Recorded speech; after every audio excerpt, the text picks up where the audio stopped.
সব latest update পেতে subscribe করুন আমাদের চ্যানেলে আর বেল আইকনে ক্লিক করতে ভুলবেন না।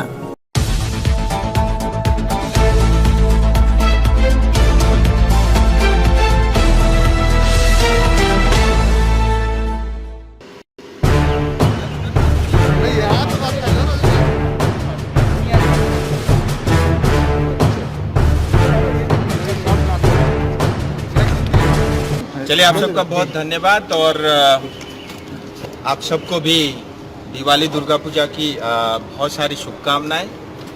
मुझे लगता है भारत के गोरखाओं के लिए आज का ये दिन बहुत हिस्टोरिकल था। मुझे लगता है प्रथम बार ऐसा हुआ है कि बगैर किसी आंदोलन के और बगैर किसी बंद के गृह मंत्री जी के साथ 1 घंटे से ज़्यादा समय तक पहली वार्ता रही। और जैसा मैंने बताया, ये वार्ता अपने आप में बहुत हिस्टोरिकल थी और सफल वार्ता हुई। हमने अपनी जो मांग थी पूरी गृह मंत्री जी के सामने समक्ष रख दी है और गृह मंत्री ने भी ये आश्वासन दिया है कि आपकी जो मांग है उसके लिए भारत सरकार ईमानदारी से प्रयास करेगी और उसका हल करेगी। क्योंकि ये एक ट्राइपेटाइट टॉक था जिसके अंदर में केंद्र सरकार, हमारे गोरखाओं के जो विधायक हैं और सांसद हैं और जो हमारे अलायंस पार्टी के अध्यक्ष हैं, और साथ ही तीसरा जो पक्ष था वो पश्चिम बंगाल सरकार था। पश्चिम बंगाल सरकार दुर्गा पूजा के कारण उन्होंने चीफ सेक्रेटरी या किसी सीनियर अफसर को नहीं भेजा। उन्होंने जो उनके यहाँ पे दिल्ली में प्रतिनिधि है जिनको हम रेजिडेंट कमिश्नर कहते हैं, तो वो आए हुए थे। तो गृह मंत्री जी ने ये कहा है कि अभी दिवाली के बाद नवंबर में ही दूसरी वार्ता होगी और उस वार्ता में जो है पश्चिम बंगाल से जो भी रिप्रेजेंटेटिव आएंगे, चीफ सेक्रेटरी या जो भी, उनके बाद सुनने के बाद जो है हम कोई ठोस निर्णय लेंगे। और जैसा हम जानते हैं, दार्जिलिंग तराई डूवर्स के अपने आप में एक इतिहास है। आज जहां दार्जिलिंग में कोई डेमोक्रेसी नहीं है, कोई भारत का संविधान लागू नहीं होता, 2001 से पंचायत के चुनाव नहीं हुए, 2017 से जीटीए के किसी प्रकार के चुनाव नहीं हुए, और तो और दार्जिलिंग की जो भारत में दूसरी सबसे पुरानी म्यूनिसिपैलिटी है मद्रास के बाद, वो भी एक ब्यूरोक्रेट के माध्यम से चलता है। सो इतना अन्याय अत्याचार पार्टिकुलरली नॉर्थ बंगाल और दार्जिलिंग तराई डूवर्स की जनता के साथ हुआ है। ये सीपीएम के समय भी हुआ है और टीएमसी के समय में भी हो रहा है। गृह मंत्री जी ने ये स्पष्ट कहा है कि हम गोरखाओं के साथ हैं और आपके साथ जो अन्याय हुआ है उसके ऊपर में हम पूरी तरह न्याय करेंगे।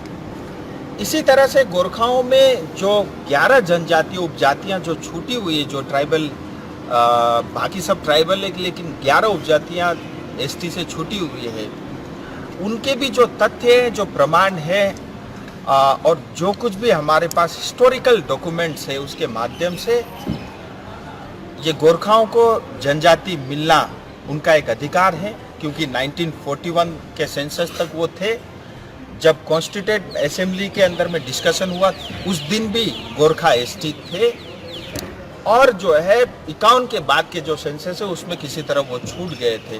तो उसको भी अच्छे से देख करके उसके ऊपर में भी फैसला लेने की बात हुई है। हम सब बहुत आभारी है भारत सरकार का, प्रधानमंत्री मोदी जी का, गृह मंत्री जी का, क्योंकि इस देश में जो ऐसी समस्याएं थी जो कांग्रेस के समय में कारपेट के अंदर डाल दी गई थी, वो उनका एक एक करके समाधान हो रहा है। चाहे वो 370 का हटना हो, बोरोलैंड की समस्याओं का समाधान हो, ब्रू रिएंग का समाधान हो, या अभी हाल ही में जो कार्बी आंगलॉन्ग की जो समस्या का समाधान हुआ, हमें पूरा विश्वास है ये सरकार जो कहती है वो करेगी और आज तक इतिहास भी यही रहा है। सो हम गोरखाओं की तरफ से भारत सरकार को, विशेष करके गृह मंत्री जी को बहुत आभार व्यक्त करते हैं। जो गोरखालैंड का जो परमानेंट सोल्यूशन ढूंढने की बात हुई थी, पॉलिटिकल सोल्यूशन, उस पर कोई बात आगे बढ़ी है? देखिए, किसी भी गोरखा से आप कहेंगे वो यही कहेगा कि हमें गोरखालैंड चाहिए। जहाँ तक भारतीय जनता पार्टी का सवाल है, एक पार्टी के प्रवक्ता के नाते भी ये विषय में रखना चाहूँगा। 2019 के चुनाव में और 2021 के चुनाव में हमने संकल्प पत्र में ये कहा है कि हम गोरखाओं से जुड़े मुद्दों का समाधान करेंगे, स्थायी राजनीतिक समाधान करेंगे।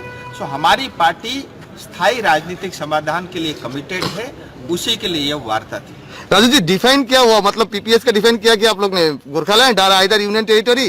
देखिए ये अंदर जो है करीब 1.25 घंटे से ज़्यादा की वार्ता चली और ये ऑफिशियल टॉक था, ट्राइपेटाइट टॉक था, लेकिन ऐसी बहुत सारी चीज़ें मुझे लगता है मीडिया में इस तरह से मैं सार्वजनिक नहीं कर सकता, लेकिन जहां हमने जो विषय जनता से जुड़े हुए विषय और मुद्दे थे जहां रखना था हमने रख दिया। आप सबका बहुत बहुत धन्यवाद। राजू जी जैसे आप दार्जिलिंग जाएंगे तो दार्जिलिंग की जवाब वो जनता से क्या कहेंगे आप?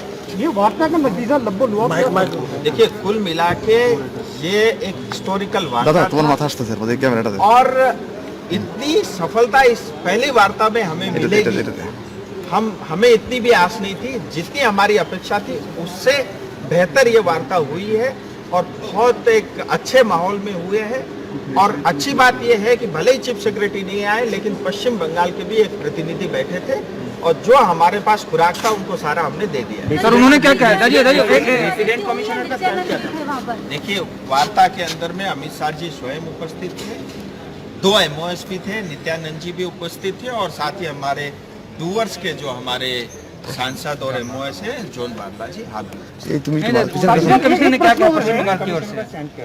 देखिए जैसे गृह मंत्री जी ने कहा कि हमने ये अपेक्षा किया था कि चीफ सेक्रेटरी आएंगे, वो नहीं मौजूद थे, तो उन्होंने ये कहा है कि हम दिवाली के तुरंत बाद दूसरी वार्ता बुलाएंगे और उसमें पश्चिम बंगाल का पक्ष भी हम सुनेंगे।